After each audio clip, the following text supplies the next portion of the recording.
রাখ তোর চেয়ার। এই মাসে চাঁদা কই? মাফ করে দেন। বাপের সম্পত্তি পাইছস?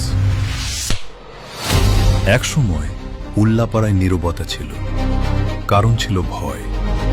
চাঁদাবাজি, টেন্ডারবাজি, দুর্নীতি সবাই জানত, কেউ বলতো না।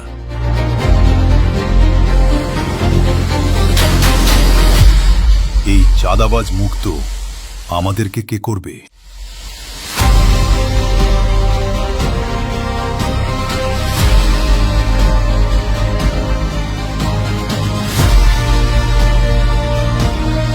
ভয় নয়, ন্যায়ের পক্ষে দাঁড়ানোই আমার রাজনীতি।